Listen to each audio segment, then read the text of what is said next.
It's so true, guys. It's so true. Oh boy, we got to do a little coon processing today. Show you guys how I do that little operation. I got to thinking, somebody asked me the other day, how long you been doing this kind of crazy stuff?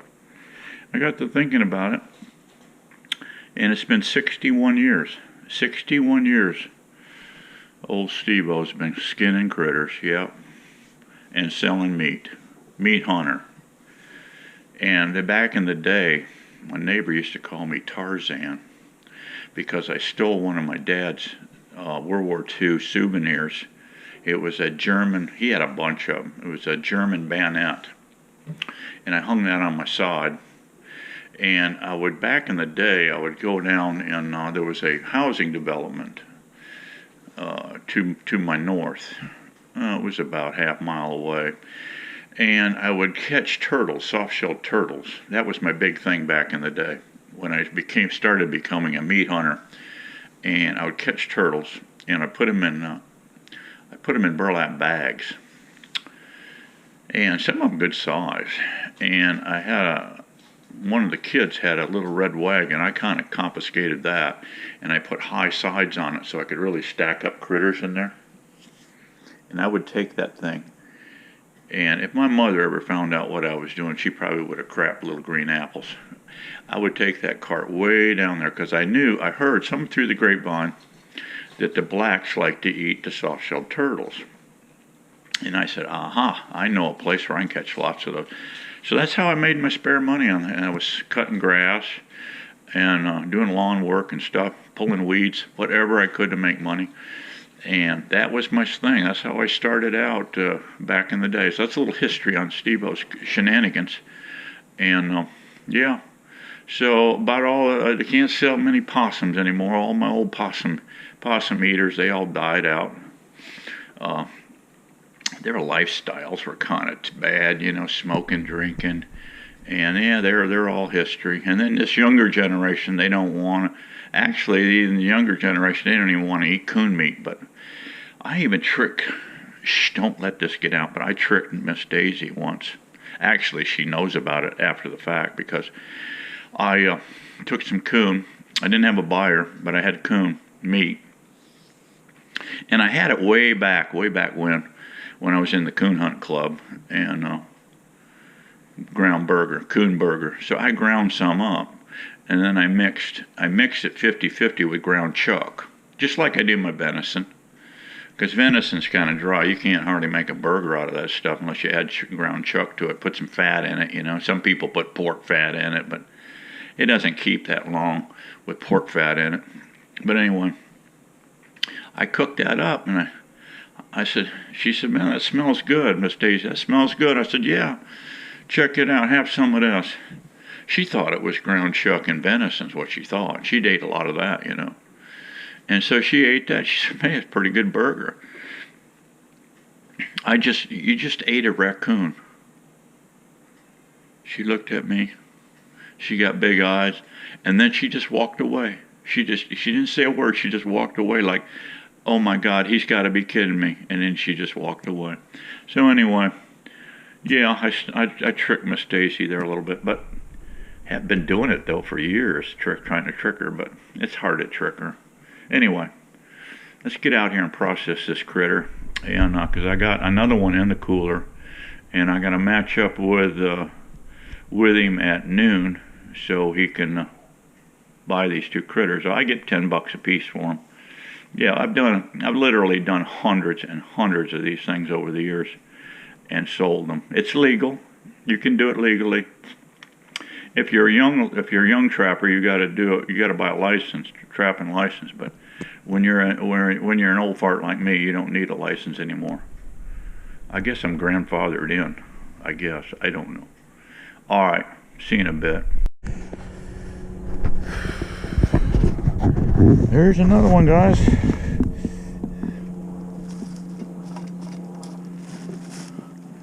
Don't seem to be kind of laid back. Yep. Yeah, I do this all winter. Start around October, finish up March. So yeah, Like I said, I get a lot of possums too, but I just relocate them. The possum, my old possum eater, old Woody, he passed away. He used to take he started a little fire. And then he'd take a saw palmetto blade off a saw palmetto, the stem, and he would just put them in the fire. He'd put a shovel handle down across their neck, grab them by the back feet, pull up real quick. He didn't like bullet holes in their heads because he roasted the whole animal. Yeah, and what he'd do is build a fire, and then he'd call singeing. He'd singe all the hair off. That'll remove all the parasites. And then he'd take that blade, a saw palmetto blade, and then he'd scrape it, just like you would a hog. And then he'd gut him, clean him up, leave the skin on him. He'd stuff them full of sweet potatoes and bake them. And that was the old Woody's way of processing his possums. But he's gone now, and then I was selling possums to a guy that had sold them to cancer research, and then he got to be a drug addict, and that situation went away.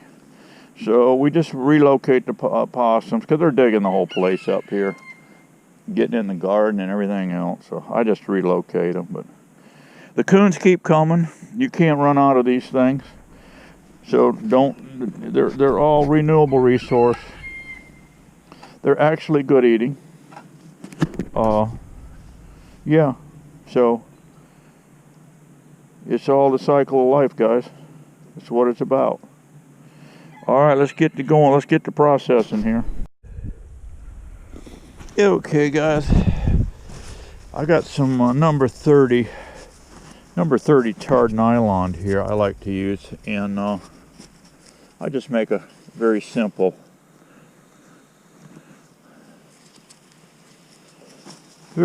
slip loop here, like so, like this. This isn't a very big coon. It's actually a female. The one I got yesterday was a big old boar. And what I like to do is kind of take paper towel and just get blood and dirt and stuff off of them. I use a 22 short to give them the Excedrin headache number 22. I give them the Excedrin headache number 22. It's instantaneous. It's instantaneous checkout time. Okay, there's no suffering on these animals whatsoever. They die extremely horrible deaths in the wilderness of rabies, fighting, starvation, and whatnot. Okay. So that's just the way nature is. You work with nature, you don't abuse nature, and that's how it is. Now, I like to leave them 1 foot, just 1 foot in for right now, because what we're going to do, and you want to leave 1 foot on when you're done, when you got him all cleaned up, leave 1 foot on. I usually leave the back foot. And because the guys that know me know I'm not going to pull any shenanigans, but if there's not a foot on one of these animals, you just do it for common courtesy, because they're going to think you're selling them house cats. And guys have done that in the past, sold them house cats. So they don't like that. So what you do here, you take your hedge loppers and you come in here on the foot, front foot like so. Give it a crunch. Did you like that crunch sound, guys? Okay, here, let me do it for you again. There you go. Now we're going to do a tail crunch here. Now you wouldn't do a tail crunch if you were selling furs, but we don't sell furs. Furs are a joke anymore, especially in Florida. There's just no money in it, guys. There's no money in the furs. All right, next thing you do is you go right around the leg here, like this. Ring the leg, like so. Come up here to the top, you ring this one.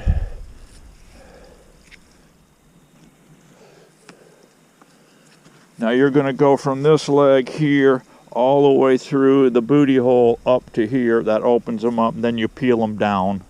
I'll get back with you in a second on that. Yeah, she's a bit cool one today, guys. It's 38 degrees in sunny Florida. Can you believe it? All right, now what we're gonna do, we've skinned around. We went through, down through, and up the other side. We pulled it down. So here's where the leg was. So you take your nice handy dandy little tool here. This is what is this? I don't know. Is it 3/8 chain? And I welded it to, actually my mechanic, I conned him into welding that up for me right to the adjustment nut. I took a piece of 3/4 galvanized pipe and I split it, as you can see, and I had him weld it here and here. And the reason I did that, that gives you more grabbing action here on your hide, like so. You slip it in, you clamp that down. That's got that secured nice. Come over here and do the same thing with this side. Bada bing. Okay. Just got a cheap boat crank here, some strut rod. I've sunk a 4x4 in the ground. I came up here and did a I split the strut here. I split it, you can see, and I bent this tab down, and then I ran a bolt through, drilled a hole and drilled it through, and then I put a bolt through this way. So I clamped it up both ways. Then it's a piece of 1/2-inch rod down and bolted, double nutted here, there for strength. Put a cheap pulley on it. I got this little, you can pick up these little spreaders here at any of your fur processing places. So yeah, that's that. Now what I do, I got hooks down here. Let's just lower him down. Lower him down quite low, right about there.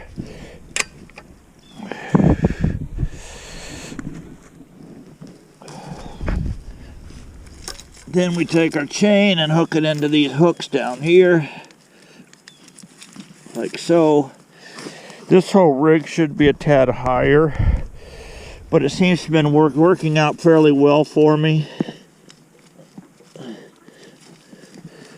So I haven't done nothing else with it. So that's that. You got your hooks in there like so. Now all you do is crank it up.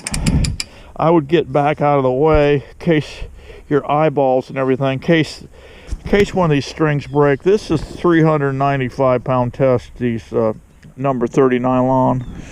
So yeah. But be careful, step back out of the way. Now as you pull up, you can see what's happening. We're pulling the hide off this critter. Now see, I could use more height here because I've only got like a foot or so cable left here. But it's going to be plenty high enough.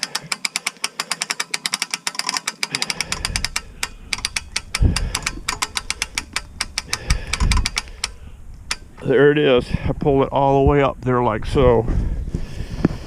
Now I just take my knife. It's under, this hide's under a lot of tension, so you don't need much. See, you just kind of hit it real easy with your blade, and it just starts coming off there real easy like. Then I take my sharpening steel and I run it right through here like so, and I push down. And out pops that leg, see? Push it through here, down. Done deal.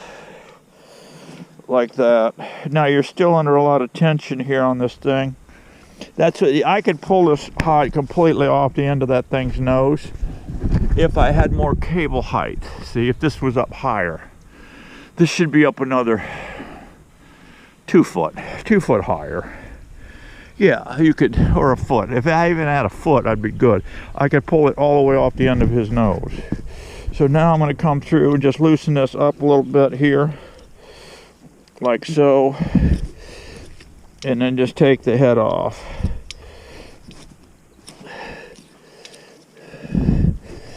Get like that. Take your hedge loppers. Done.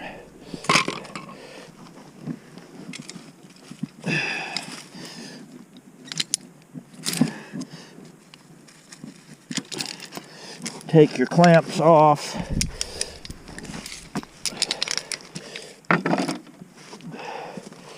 Throw the skull and hide in the bucket.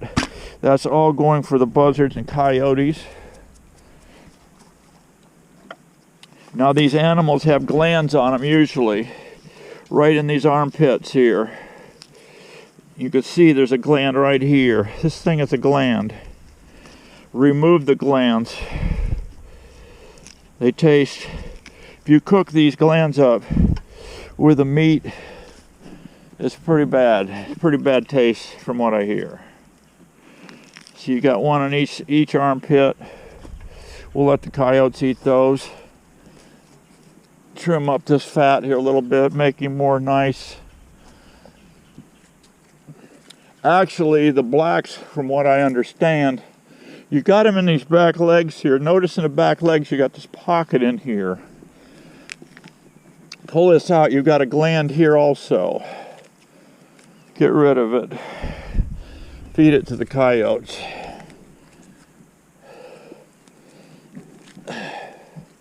Here's the other one right here. And this leg.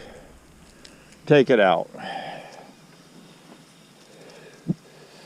Alright, now I'm not going to show the gutting here. I think YouTube will not like me showing the gutting process. But I'm going to go ahead and do that now and then get back with you here in a second. Okay guys, when you go to open him up, you don't want to bust the guts and you don't want to bust the pea bag. The pea bag is right up in here, alright?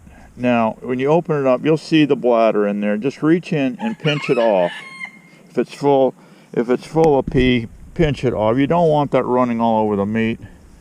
Granted, we're going to rinse it off, but you don't want that running all over the meat. So anyway, pinch it off, cut that off. Same way with the innards. Now, when you go to gut this animal, poke your blade in, pull up a little hole, slip your fingers in, and pull that belly skin up, and slide it all the way up here to the pelvis. And then I also take all this skin. I'll show you in a second how I take all this skin off of here too. There's not much meat there with that at all, so just clean that off. All right. Okay guys, here's our finished critter. It's all cleaned up. You see I took that side bacon off of there. There's nothing much to that.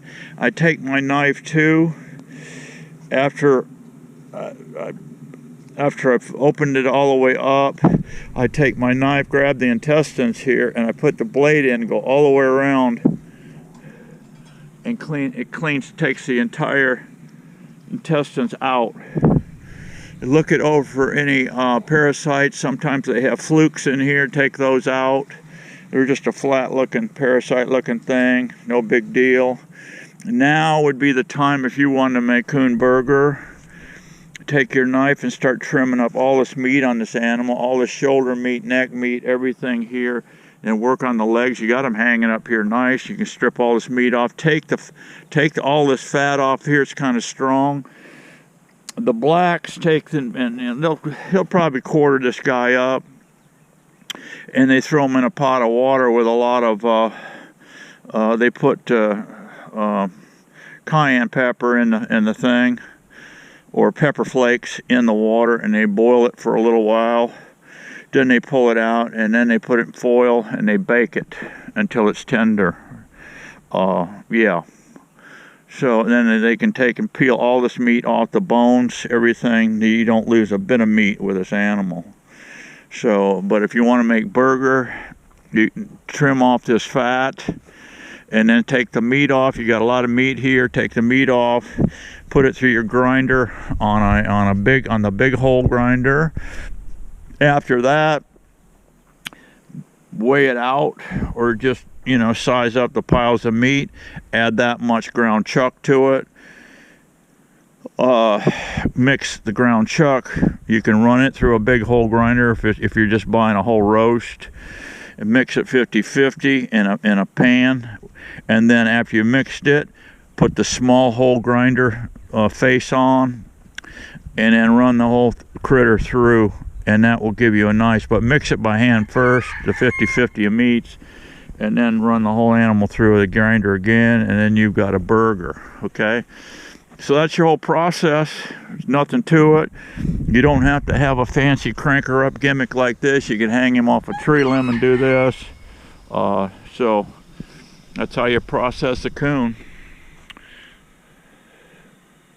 What do you think? Leave a comment below. And what'd you say? Well, what did you expect, guys? A big red bow?